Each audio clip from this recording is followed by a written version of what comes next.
Lighting in Roblox can be pretty difficult, but it doesn't need to be. I will be going over every single lighting setting along with multiple different scenarios to help you become a better developer. Okay, so what you want to do is go into this little lighting tab and go down here, and we're going to start by tweaking all of these settings.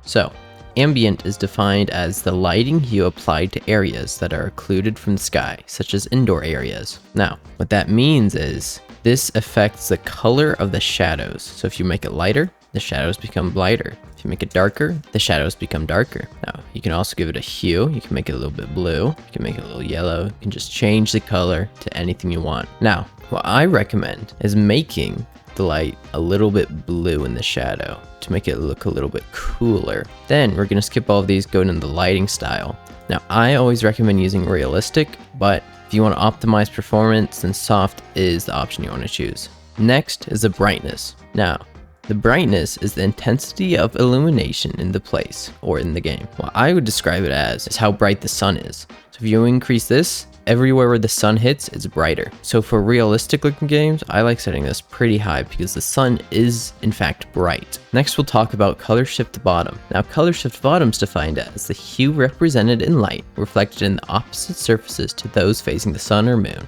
Now, most of the time, if you change this, you won't see any change in the place. So I recommend just setting this to a dark color and just leaving it for now. Now, color shift top is defined as the hue represented in light reflected from surfaces facing the sun or moon. So what I would describe it as wherever the sun hits, this color affects how it looks. So if you want the sun to be a little bit bluer, a little bit cooler, you can make it blue.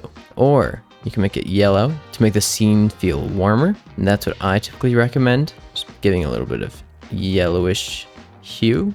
Next is the environment diffuse scale. This is defined as the ambient light that is derived from the environment. So if you increase or decrease this, it's a way of mimicking bounce lighting, but it doesn't do it in a great way. So I usually just set this pretty low, like 0.2 or 0.3 for most of my scenes. Then we'll move on to the environment specular scale. This is specular light derived from environment. I just brought in this little metal table to help visualize what this thing does. Now, the environment specular affects how metal and different specular light looks.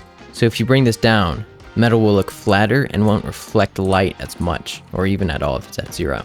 So if you have a lot of metal in your game and you want nice reflections, I recommend keeping this at a high number. I usually keep this at 0.9 for most of my stuff. Then is the outdoor ambient. Now, the outdoor ambient differs from the ambient because it only affects how outdoor shadows work, while ambient affects how all of the shadows work inside, outside, anywhere. So if you want a specific look outside, you can change this, and then it affects all the shadows differently. Then the shadow softness. This simply just controls how blurry the shadows are. If you set it to 0, it'll be really sharp, but if you set it to a higher number, it'll just blur it out a little bit. Now, next is this exposure compensation. Now, a lot of people don't know this is actually here because it's a little bit hidden away. Now, exposure compensation is defined as the property that determines the amount which applies a bias to the exposure level of the scene prior to the tone map step. So what that means is you should just increase it slightly, just to add a little bit more contrast. Next, we're going to go into all of the different effects you can apply to lighting. So in order to get them, you just click on this little icon here, then they should all pop up right here. First, we're going to use the sky. Now, the sky affects just the skybox. So what I recommend is you get this plugin called HDRI Inserter. And this just has a huge catalog of different skies you can just apply, just insert to your scenes. But if you don't want to get that plugin, you can always just go into Toolbox, go into the sky and atmosphere, and just click on any one of these. Should apply it, and there you go. So I recommend building your scene around the sky because the sky will in fact influence how that light works. So once you get a sky that you like, you can go into the next effect, which will be the atmosphere. Now this just applies a little bit of fog, so it creates more of a depth between the objects that are closer and that are farther away. Now, Roblox defines atmosphere as something that simulates realistic environments by scattering sunlight in unique ways based on the properties that control air particles. So that's just a pretty complicated way of saying fog. So depending on your scene, you can increase or decrease this density amount. Unless you have a really foggy or smoky scene, I would recommend keeping this pretty far out, pretty low, like 0.2 around there. Now this offset property controls how light transmits between the camera and the sky background. When you increase this value, it creates a horizon silhouette. When you decrease this value, it blends distant objects into the sky for a seemingly endless and seamless open world. Let me just increase this density a lot. If you set it to 0, it blends the objects in the sky more. But if you increase it to 1, the objects will stand out more. So I recommend keeping this pretty low. Next is this color, and this color sets the hue of the atmosphere for subtle environment moods and themes. To expand this property's visible effect, combine it with the haze property value. I'm just going to increase these a little bit to show this off. Decay color affects this bottom area, so you can create some pretty weird examples of this. I don't usually use these settings that much. Increasing or decreasing this haze just affects how high it rises. And this glare right here, when combined with haze, just affects how the sun affects the lighting. So yeah, you can create some pretty weird results. I recommend just not using these for most of your builds. Okay, next is the sun rays effect. Now this just quickly creates these little god rays that just cast light. Creates a nice little realistic effect, but I see it overused a whole lot.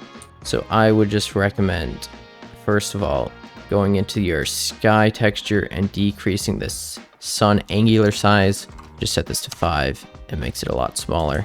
So I recommend decreasing the intensity of these, make it very subtle, and decreasing the spread so it's more confined. Something like that works. Next is the color correction effect, and I would consider this to be the best effect that we are given. Now we'll start off with the brightness. And unlike the brightness setting in the lighting, which only affects how the sun affects the scene, the brightness and color correction affects the brightness across the entire scene. Just increases the brightness. Who would have thought? So if you do increase this, I would make it very, very subtle. Now the contrast. This just increases or decreases how defined the colors and the tones are in your game. So I would always recommend increasing the contrast at least a little bit, create a more defined and less washed out look.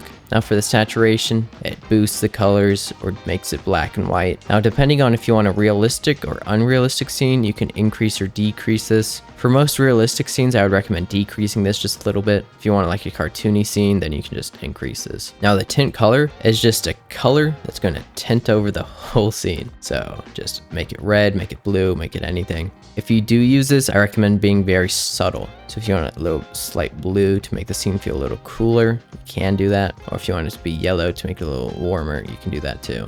I usually just make scenes a little bit yellow to add a little bit of warmth. Next is the bloom effect. If you have a light or a part, for example, then this bloom effect will affect how it looks. So if you set this to pure white, you'll get a nice little glow to it now. Bloom is defined as an effect that exaggerates light within your game by simulating a camera viewing a bright light. When this effect has a high value, parts of the light colors glow. So basically that just means it mimics how light works on cameras. So we'll start in the intensity. This just changes how intense the bloom is. So if you set it to 1, it will be as powerful as it can be, but if you decrease it, you can see it subtly falls off a little bit. Now the size affects how big the bloom will be. So you can set this to really small or really large. And then the threshold alters at what point bloom will be applied to an object. So if you set this to the highest, then bloom won't be applied to anything. If you set this really low, then a lot of light colors will have bloom, even the skybox. So I recommend set it relatively low. I set the size pretty high, but I decrease the intensity a lot. That way it just creates a nice little glowing effect. Okay, next is the blur effect. You might be able to guess what this does. It is defined as an effect that applies a Gaussian blur to the entirety of the 3D world view. All you really need to know is that the size increases or decreases how sharp the image looks. So I don't ever use this in my games. I would only recommend using it if you have like a UI open or something you just don't want to focus on, or like a cinematic, I don't know. But I don't ever use this, so I'm just gonna delete it. Okay, next is the depth of field effect. Now this functions similar to blur, except that it only blurs things that are further away from the camera. As you can see here, this part is close to the camera so I can see it clearly. These trees in the background are blurry because they're further away. Now far intensity just changes how sharp an image will look the farther away it is.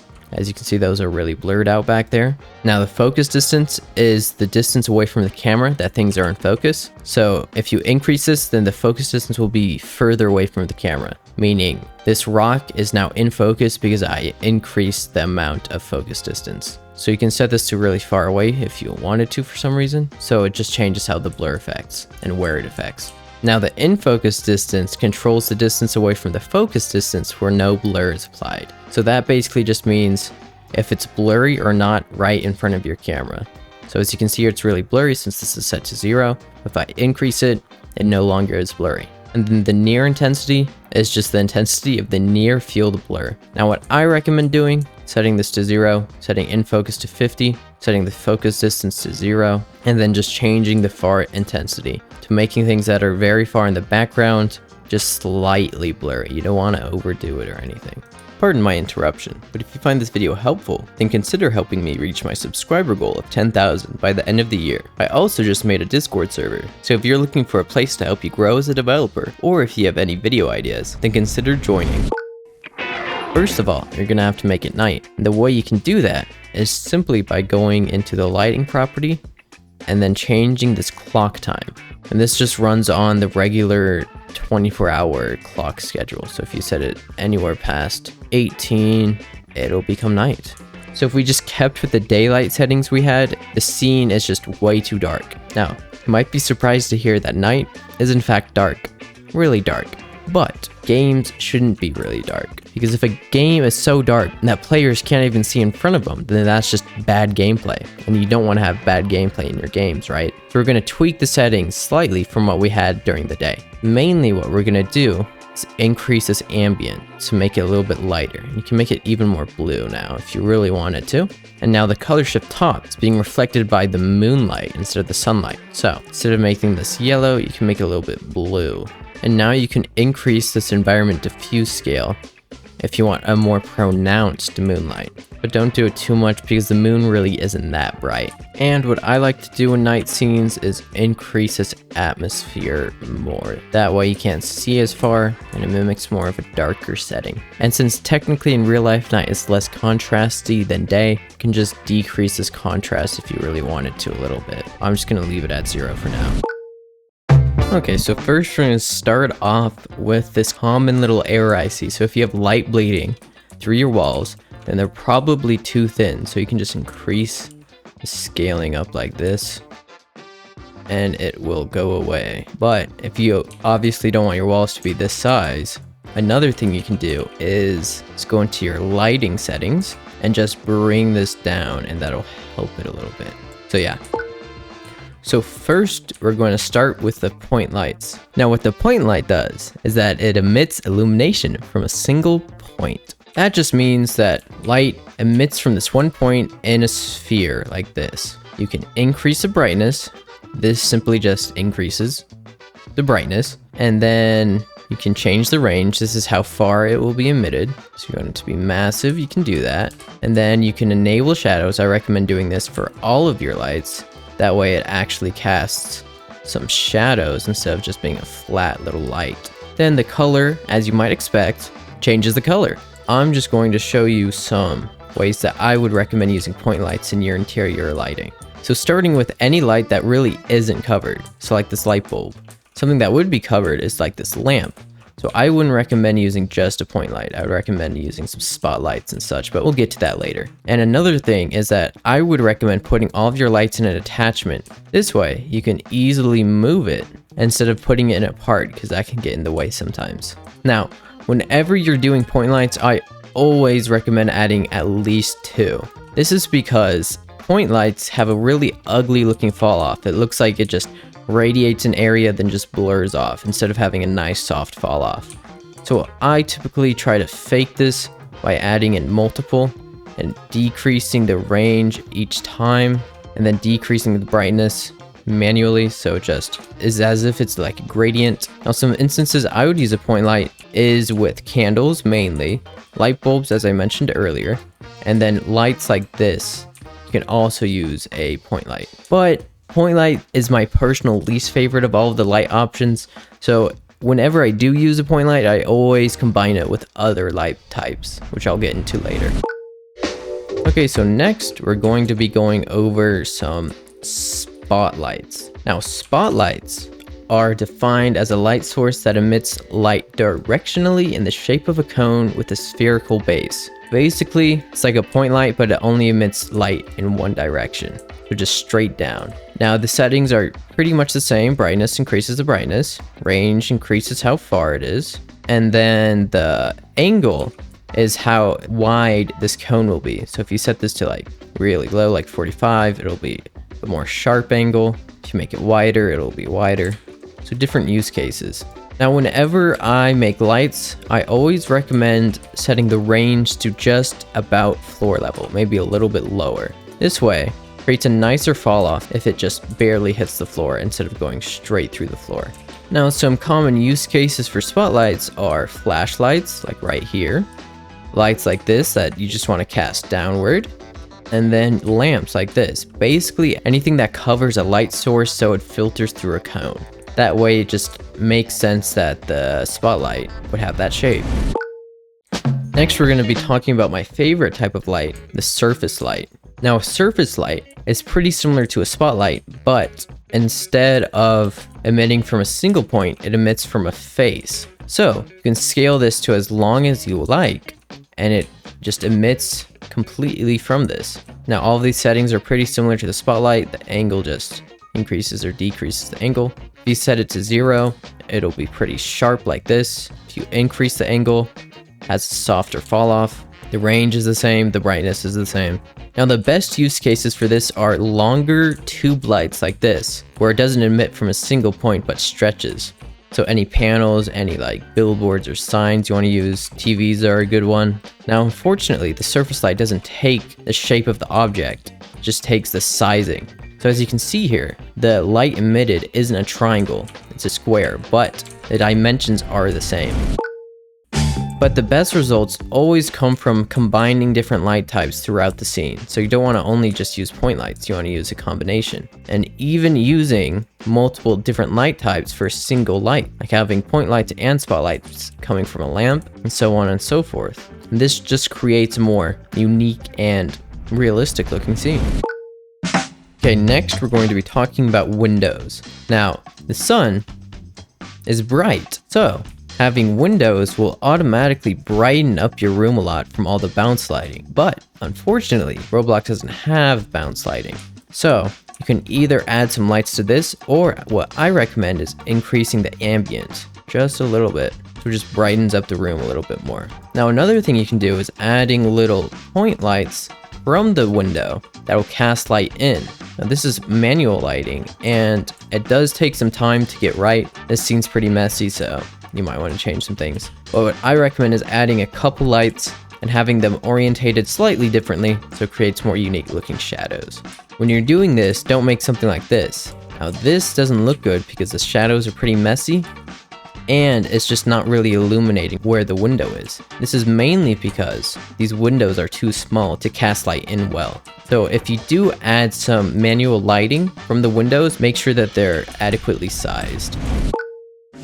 Okay, now we're moving on to some more manual lighting. As I mentioned previously, Roblox doesn't have bounce lighting or global illumination of any type. So what a lot of builders do is they add in some manual shading. Now what I do for this is I add in a vignette to the floor and ceiling, and that just means something with shading around all of the edges like this. Okay, so I forgot to mention this in the video, but in order to get those shading decals, what you want to do is you want to grab a part, then you can go into Toolbox, select decals under 2D assets, search up vignette. You can just drag this onto the part, you'll see it applied. Then what you want to do is set the part transparency to 1, so it's completely transparent.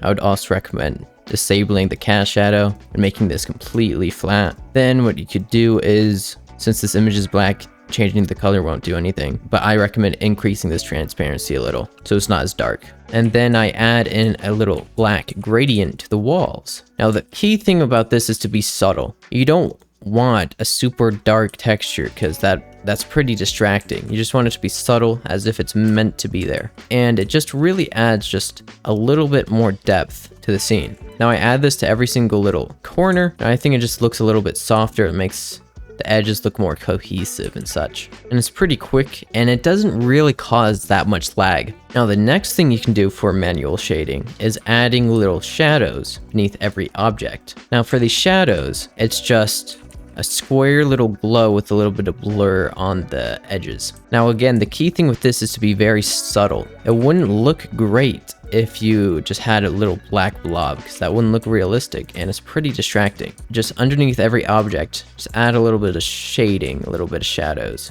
Now for circular objects like this, instead of grabbing a square shadow, you can just add in a circle with a little bit of blur, just for a nice little fall off.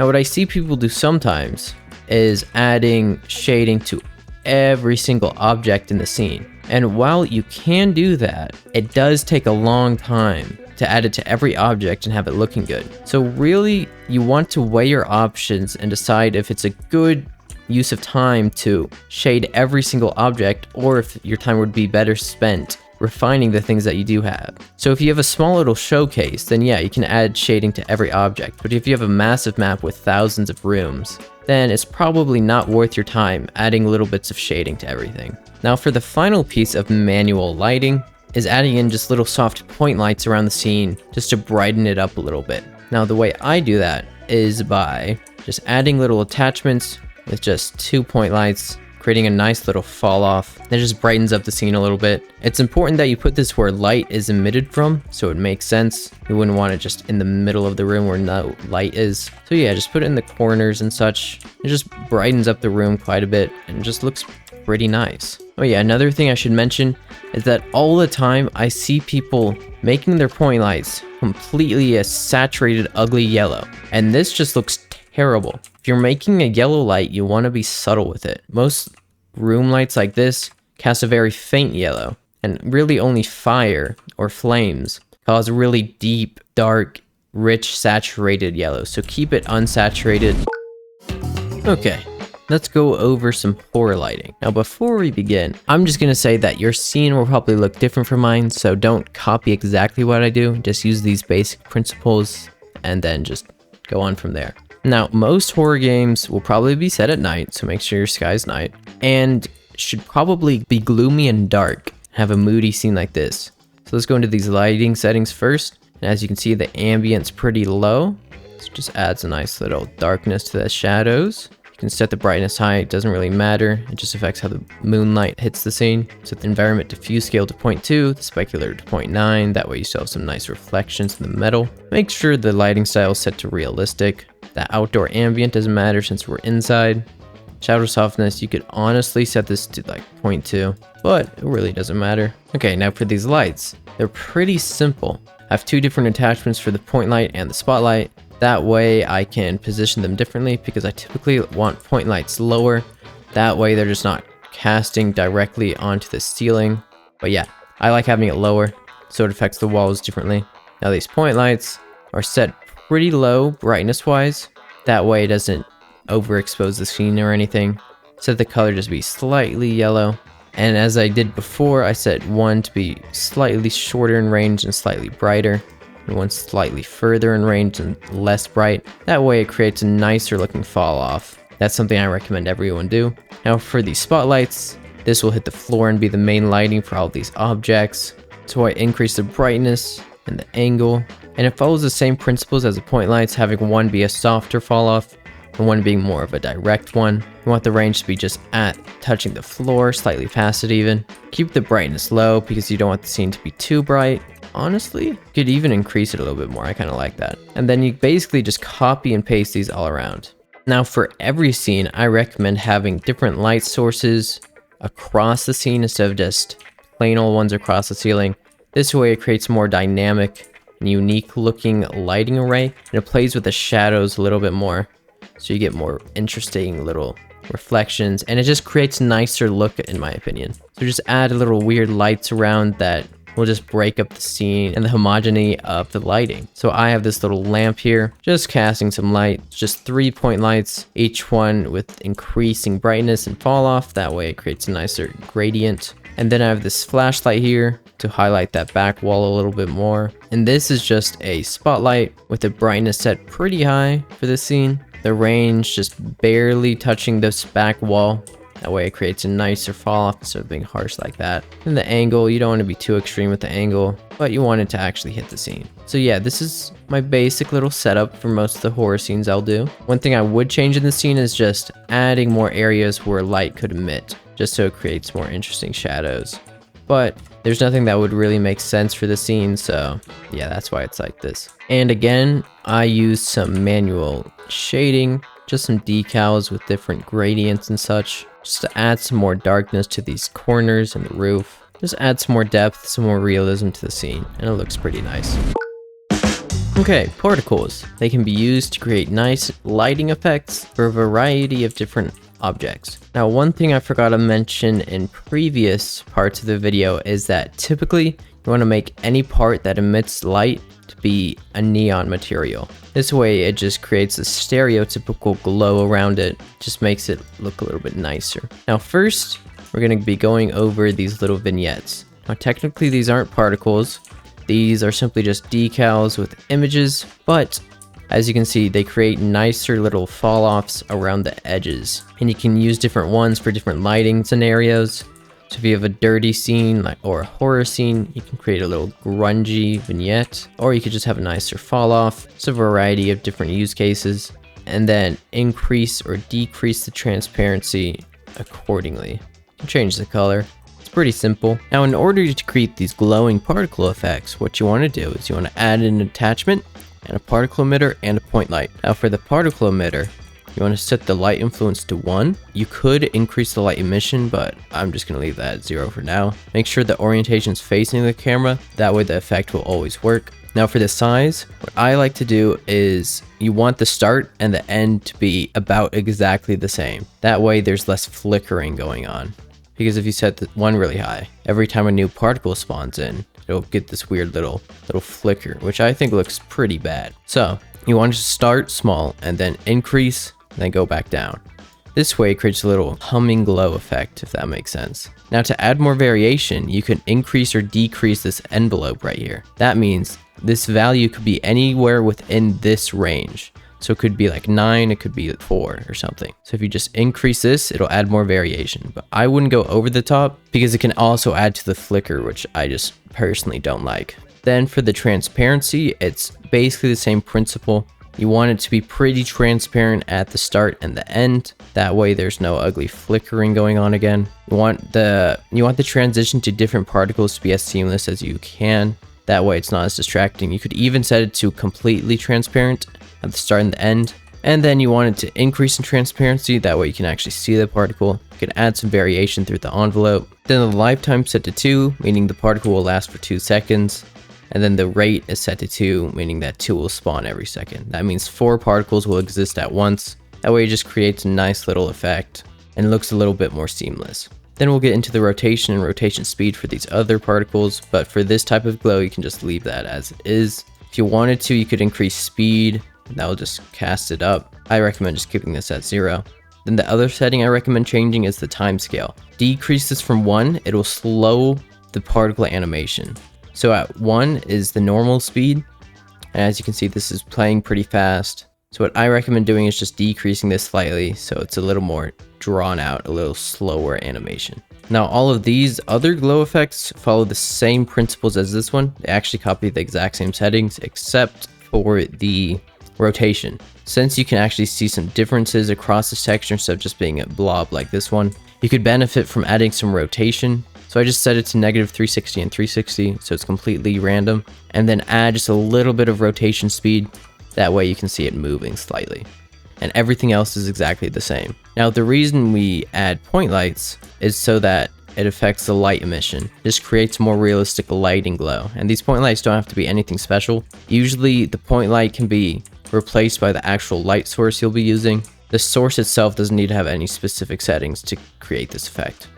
Now following similar principles are these flare glows, but instead of just having one glow particle, I have 2, one for the actual flare and one for the background glow. Now you don't need that background glow, but I just like the effect it creates. So yeah, the only differences between these and these glows is the texture used. So you could just plug in any texture you want and it will create a little flare. So yeah, all the principles are exactly the same. Now the next particle I like using is this beam type. This is great for spotlights and just creating a more volumetric looking light. Now you could use this for windows, you can use this for any light, but it just looks really nice on spotlights that are casting directly downward. Now for this, you're going to want 2 attachments, and make sure you name them separately. I have the first one named 1, the second one named 2. Then you want to add in a beam.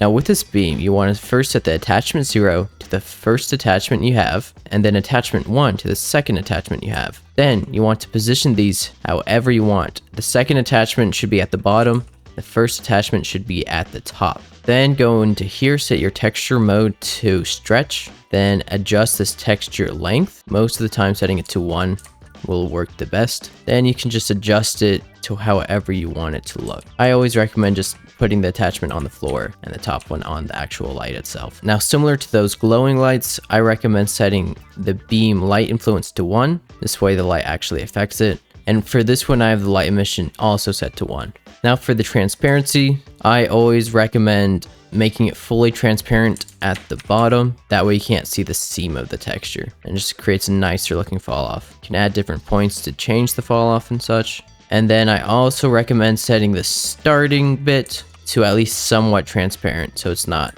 too intense at the top. So I just set a little bit transparent, bring it all the way down for the main part of the light, and then have it fade out towards the bottom. Now for the shape itself, typically for spotlights like this, you can create this little curving effect.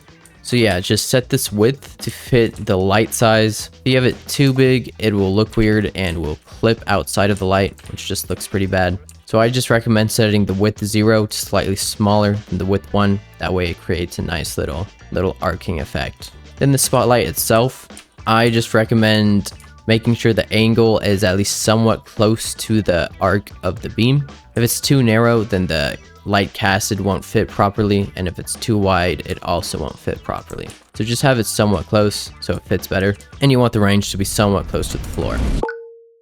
Okay, so this is how I would personally do some cartoon lighting. So starting with these settings, I have the ambient set pretty high, that way the shadows aren't too dark. I have it set very blue, just to add some nice cartoony bluish tint to the shadows. Now the brightness, I've set it to 4.5, just to get a nice bright little scene.